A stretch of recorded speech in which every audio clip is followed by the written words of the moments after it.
Bonjour à tous, je suis Guy Michel Noël, votre formateur en BTS et notamment en MCO, et aujourd'hui nous allons voir le tableau de bord. Tout d'abord, qu'est-ce qu'un tableau de bord? Son utilité dans le cadre de la gestion dynamique d'une entreprise, les critères à suivre, les avantages et évidemment, est-ce un élément essentiel du management de l'entreprise? Il est à méditer que quand on ne sait pas où l'on va, tous les chemins mènent à nulle part. Henry Kissinger, un fameux diplomate américain, un politique et surtout un consultant en géopolitique qui avait une vision avant-gardiste du monde des affaires comme du monde de la politique. Qu'est-ce qu'un tableau de bord tout d'abord? C'est un outil de pilotage d'une entreprise constitué de plusieurs indicateurs de performance et qui a pour principale vocation d'anticiper les évolutions prévisibles et d'inciter le chef d'entreprise à prendre des décisions. Son utilité dans le cadre de la gestion d'une entreprise, tout d'abord, le tableau de bord est un outil d'évaluation de l'organisation d'une entreprise. En informatique décisionnelle, le tableau de bord permet dans les entreprises de mettre en place une visualisation de données brutes, les rendant beaucoup plus accessibles et compréhensibles. Elle donne du sens aux données. Pour cela, elle fait appel à différentes représentations que nous pouvons voir, les diagrammes en bâton, les graphiques circulaires, les courbes qui permettent de schématiser, de visualiser les croissances ou les décroissances. Un outil de management, c'est certain, c'est un outil de responsabilisation. Il implique les équipes. Un outil de communication. Il permet à chacune des équipes de comprendre, d'avoir une vision partagée, une vision cohérente. Un outil de mesure du progrès, naturellement, en fonction des éléments graphiques que nous pouvons établir, nous avons des visuels compréhensibles par tous. Principe d'anticipation pour les équipes. Dès lors qu'une tendance pose un problème ou un risque, ça permet immédiatement de réagir, d'anticiper. Et évidemment, c'est un fabuleux outil d'aide à la décision. Il permet des diagnostics de la situation, de les analyser et en fonction de cela, de prendre des décisions par des préconisations qui auront été faites au préalable. Les qualités d'un tableau de bord, il faut qu'il soit exhaustif, simple, pertinent, actuel, fréquent, accessible et lisible. Dans l'exhaustivité, le tableau de bord doit contenir toutes les informations qui aident à la décision. De façon simple, il doit contenir des informations qui aident à la décision d'une part, mais des informations clés pour être significatives, être focalisées sur l'essentiel. Pertinent, le tableau de bord doit refléter des enjeux de l'organisation en mesurant le niveau d'atteinte des objectifs qui auront été fixés au préalable. Objectifs sur desquels j'ai fait une vidéo entre objectifs qualitatifs et quantitatifs, avec naturellement la méthode SMART qui permet de les fixer. L'actualisation, évidemment, il faut que le tableau de bord puisse permettre de mesurer des indicateurs en temps réel pour que les décisions ne se prennent pas dans 5 ans, dans 10 ans, dans 20 ans, mais immédiatement. Une fréquence adaptée, nous verrons que des indicateurs doivent être suivis au quotidien, mensuellement, trimestriellement, semestriellement et annuellement. Le dirigeant d'entreprise, toute personne dans l'entreprise doit être en mesure de pouvoir prendre des décisions rapidement. L'accessibilité, chaque décideur doit pouvoir accéder facilement aux données de l'entreprise dont il a besoin. Lisibilité naturellement, les données dans le tableau de bord doivent être facilement compréhensibles, lisibles par tous, d'où l'outil fabuleux de communication. Le tableau de bord financier. Évidemment, les tableaux de bord financiers sont très importants pour le dirigeant, les actionnaires naturellement et l'entreprise. On a des exemples, la valeur ajoutée, l'excédent brut d'exploitation, résultat net naturellement, les ratios de profitabilité et de rentabilité. Tout ceci, nous l'extrayons de compte de résultats. Dans le bilan, nous avons le FNRG, le TN, donc la trésorerie nette, le besoin en fonds de roulement, les ratios de structure, l'autonomie financière, éléments essentiels pour le futur de l'entreprise.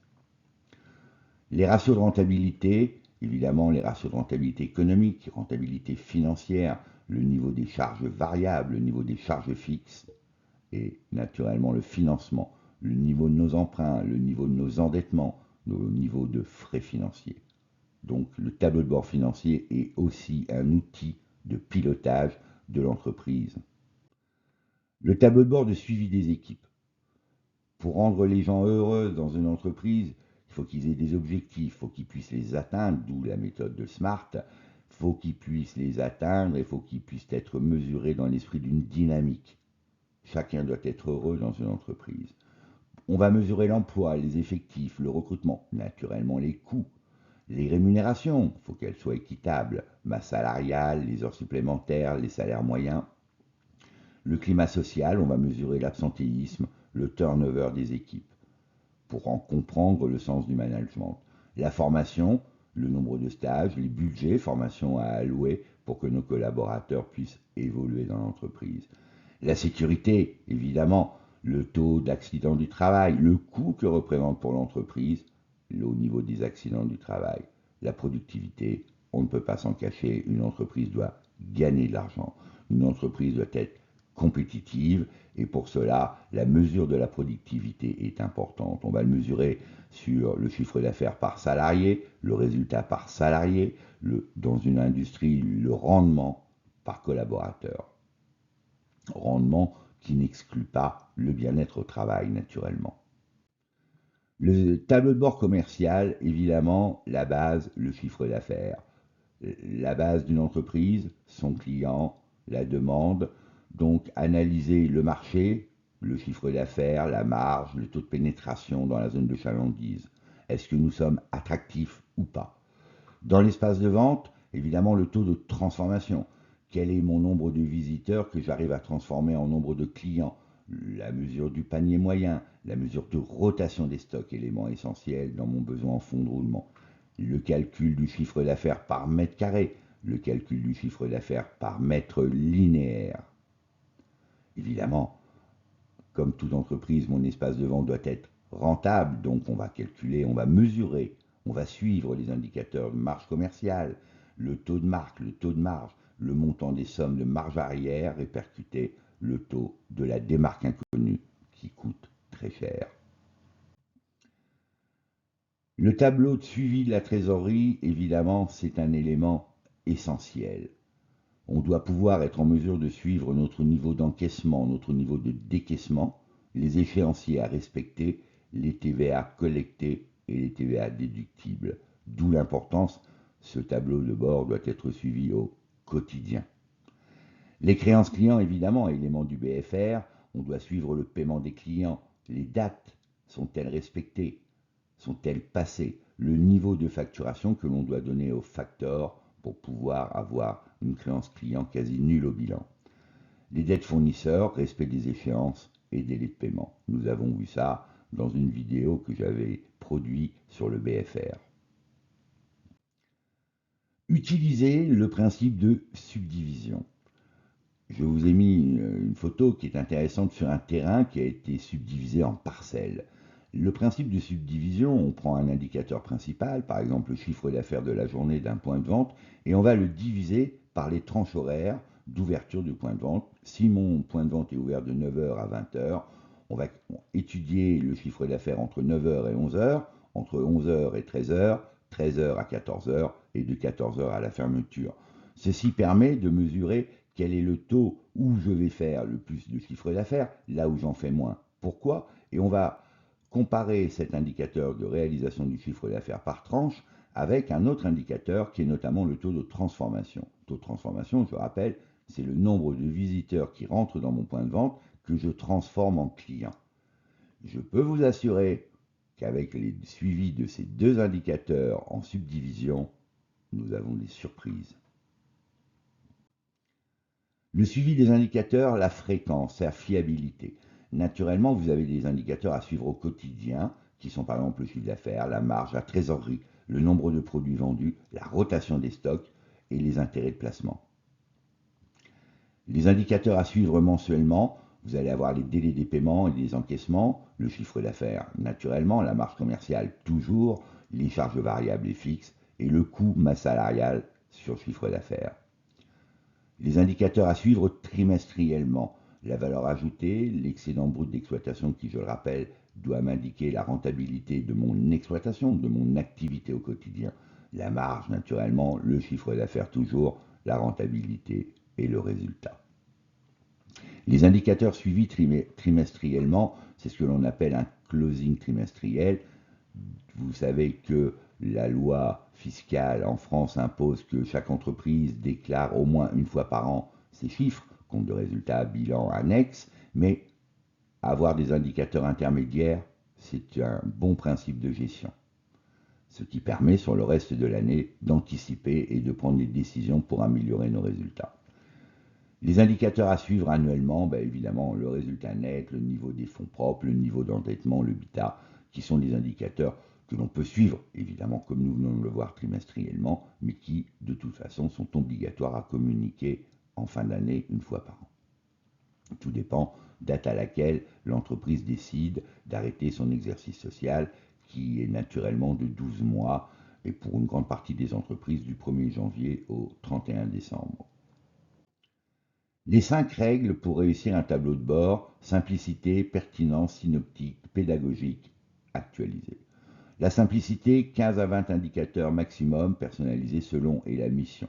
On peut mettre une quinzaine d'indicateurs, soit financiers, soit commerciaux, soit pour le suivi des équipes.